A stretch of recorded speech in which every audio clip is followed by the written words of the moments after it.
Ça se passe dans une ville. On entre dans les métros, on en sort.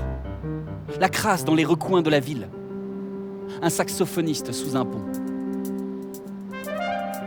Derrière les maisons, des immeubles. Et derrière les immeubles, une tour.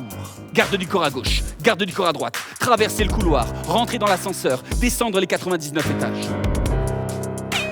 Chaud, le grand hall, les bureaux à perte de vue, les employés qui se lèvent comme un seul homme, comme une seule femme, l'allée des faux sourires.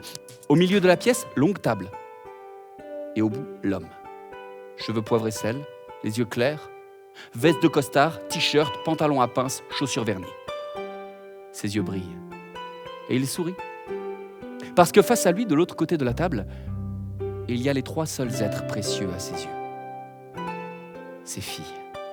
La troisième, Belladone, mais tout le monde l'appelle Belle. Prairie, forêt, arbres, collines, tout est vert.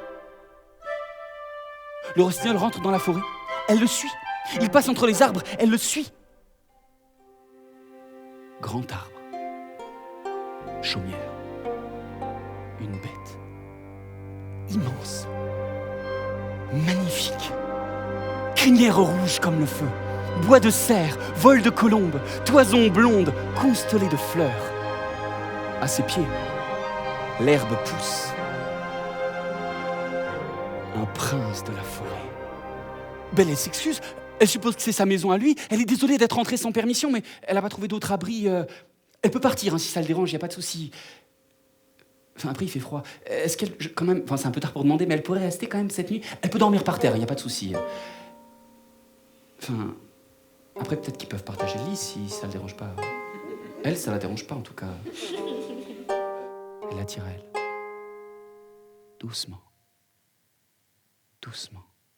Elle s'arrête à quelques centimètres de son visage.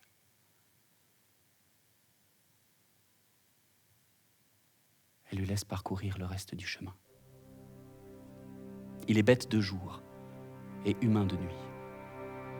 Il est le dernier prince des forêts, un de ces êtres qui assurent la fertilité du monde, le chant des rivières, la danse des oiseaux, le dernier à pouvoir tutoyer la lune.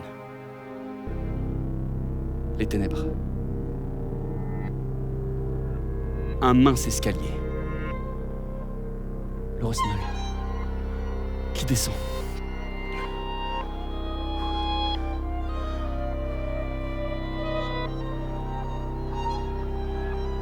Elle descend à son tour. L'ombre se fait épaisse autour d'elle. Elle avance. Elle passe entre les tables. Le sourire des ombres sur elle. Mais pas une ne bouge. Elle s'arrête au pied de la reine. Et elle lui dit que c'est son homme qui est là. Et qu'elle partira pas sans lui. Elle raconte leur premier baiser. La première fois que leurs lèvres se sont unies. La peau contre la peau.